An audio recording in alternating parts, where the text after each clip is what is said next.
एक गोष्ट स्पष्ट झालेली आहे की सबका साथ सबका विकास सबका विश्वास या तत्वावरती आपल्या देशाचे लोकप्रिय पंतप्रधान नरेंद्र मोदीजींच्यावर एक विश्वास 4 राज्यातल्या मतदारांनी व्यक्त केलेला आहे आणि विशेषतः तेलंगणामध्ये सुद्धा जवळजवळ 12.5% मताची टक्केवारी सुद्धा प्राप्त झालेली आहे। एकंदरीत आता सगळ्याच देशामधला हा एक माहोल तयार झालेला आहे की 2024च्या लोकसभेच्या निवडणुकीची सुरुवात झालेली आहे आणि नेत्रदीपक कामगिरी झालेली आहे।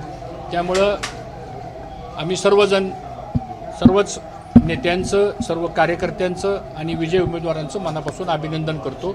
एक गोष्ट यातनं स्पष्ट झालेली आहे की जो प्रयत्न उभा केला होता की भारतीय जनता पक्षाला एक पर्याय इंडियाच्या मार्फत देण्यात येईल, तर तो पर्याय काही होऊ शकत नाही, कारण त्याच्याबद्दल काही कोणाची विश्वासार्हता नाही।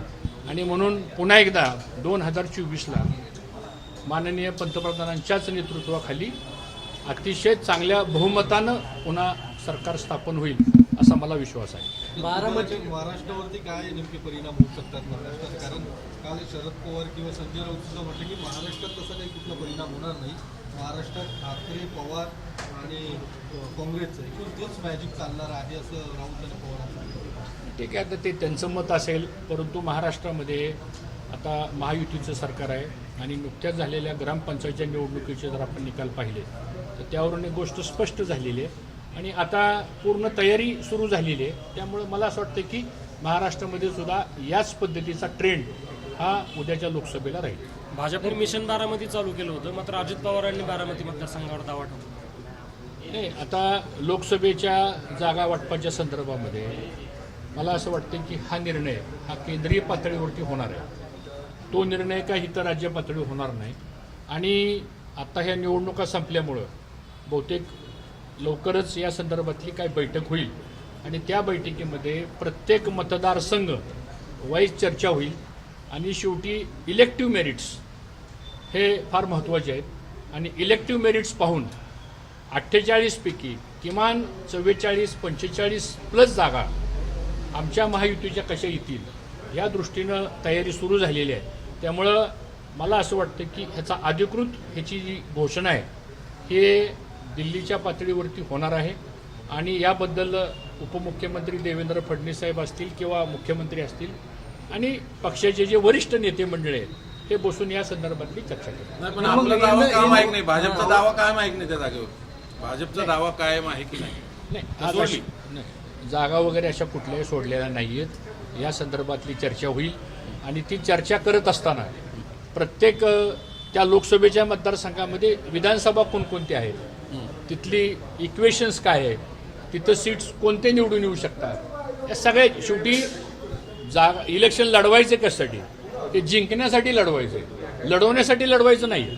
आणि मला असं वाटतं की ह्या बाबतीमध्ये चर्चा वरिष्ठ पातळीवरती चालू आहे, बऱ्याच ठिकाणचे सर्वे चालू आहेत, बऱ्याच ठिकाणी काही लोकांशी चर्चा केली जाते आणि शेवटी पार्लमेंटचा निर्णय हा खूप विचार करून घ्यावा लागतो आणि विचार करून मग तिथं पहिल्यांदा सीट निवडून कोण येऊ शकतं, यानंतर मग शेवटी महायुती आहे आणि महायुती म्हणल्यानंतर जास्तीत जास्त जागा महायुतीच्या म्हणजे पर्यायनं भारतीय जनता पक्षाला कसं समर्थन मिळेल या दृष्टीनेच तयारी होणार आहे। भाजपच्या संदर्भात जर विचार केला तर तुम्ही जिल्ह्याचे नेते, जिल्ह्यातले काँग्रेसचे 2 आमदार भाजपच्या संपर्कात आहेत अशी चर्चा कालपासून सुरू झाली, कितपत तथ्य आहे? कारण ते लोकसभा मतदारसंघाच्या बारामती लोकसभा मतदारसंघाच्या अंडर आहेत। असं आहे, आता कालचे निकाल पाहिल्यानंतर आता बऱ्याच लोकांच्या मनात असं यायला लागलेलं आहे की पुढे निकाल काय होणार आहे, हे जवळपास सत्यच आहे आणि त्या दृष्टीने आता बऱ्याच लोकांचा इनकमिंग होण्याची शक्यता नाकारता येत नाही। पण एक आता असं आहे की बऱ्याच गोष्टीची चर्चा वरिष्ठ पातळीवरती चालू आहे। आज याबद्दल मला काही स्पष्ट बोलता येणार नाही, परंतु जिथं जिथं आपल्या पक्षाची ताकद वाढवण्याकरता जर कोणाची मदत होत असेल तर ती मदत सुद्धा महायुती म्हणून का घेऊ नये अशा प्रकारची सुद्धा भूमिका होणार आहे। त्यामुळे आता वेट अँड वॉच। तुमच्या जुन्या पक्षाचे काही मित्र, तुमचे जुने मित्र तुमच्या संपर्कात आहेत? बावनकुळे म्हटले की जर सुनेत्रा पवार त्या ठिकाणी जर निवडणूक लढवणार असतील तर आमचा त्यांना पाठिंबा असेल, अशा पद्धतीचं एक त्याचं वक्तव्य आहे। तसे काही हालचाली आहेत? सुनेत्रा पवार त्या ठिकाणी लढते म्हणजे ननंद भाऊजे अशी लढत त्या ठिकाणी पाहायला मिळणार? नाही आता अजितदादा पवार यांनी तर कर्जतच्या भाषणामध्ये सांगितलं की बारामती सुद्धा आम्ही लढवणार असं ते म्हणाले. आता ते पण त्या पक्षाचे अध्यक्ष आहेत. आता त्यामुळं त्यांनी जर तशी भूमिका मांडली असेल आणि उद्या जर महायुतीमध्ये तसा जर निर्णय झाला तर शेवटी महायुती म्हणूनच आपल्याला सर्वांना त्या संदर्भातलं काम करावं लागणार आहे. पण माझ्या माहितीप्रमाणे अद्यापर्यंत कुठलाही निर्णय झालेला नाही आणि तो निर्णय वरिष्ठ पातळीवर होणार. पण तो पेज मग विधानसभेलाही पाहायला मिळेल इंदापूरमध्ये. ती जागा राष्ट्रवादीकडे आहे, तुम्ही भाजपमध्ये, मग कशी महायुती म्हणून विचार केला?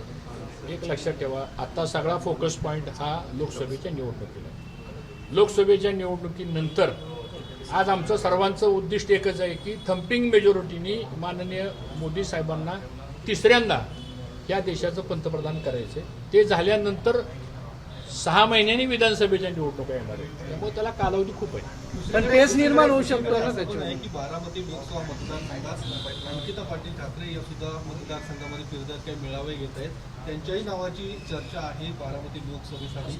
जर भाजपने महायुतीने जर त्यांना निवडणुकीसाठी संधी दिली तर निवडणुकीसाठी जर तरचा प्रश्न येतो. पण अंकिता ठाकरे पाटील ही युवा मोर्चाची आता अध्यक्ष आहे आणि युवा मोर्चाच्या माध्यमातून भारतीय जनता पक्षाचं युवा संघटन मजबूत करण्याचं काम हे ती आणि त्यांची जी काही टीम आहे सगळी युवा मोर्चाची ती करत आहे. आणि म्हणून संघटनेच्या कामावरती जास्त भर देऊन आज अंकिताचं त्या ठिकाणी काम चाललेलं आहे.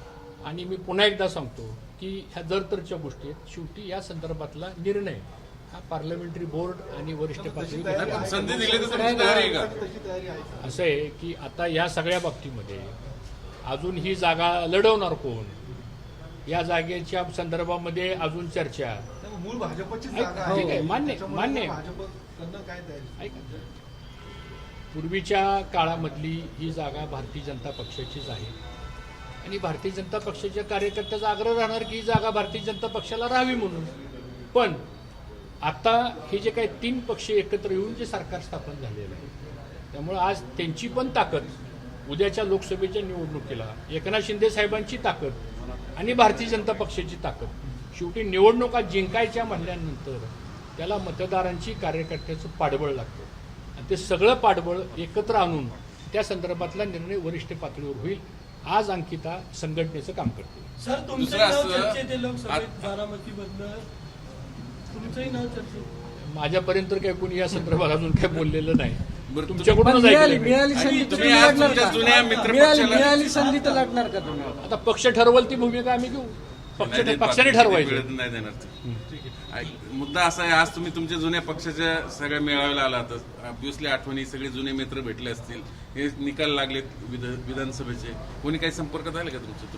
नाही, आज कार्यक्रम जो होता तो स्वर्गीय राम बराटे हे आमचे जुने सहकारी होते. त्यांचं तृतीय पुण्यस्मरण होतं आणि दरवर्षी आपण त्यांच्या पुण्यस्मरणाच्या निमित्तानं एक उत्कृष्ट कार्यकर्ता, त्याच्यामध्ये रणजित शिवतारे यांना आपण पुरस्कार दिला आणि सांप्रदायिक क्षेत्रामध्ये चंद्रकांत महाराज, वांदळे महाराज जे आहेत त्यांना त्यांचा सत्कार केला.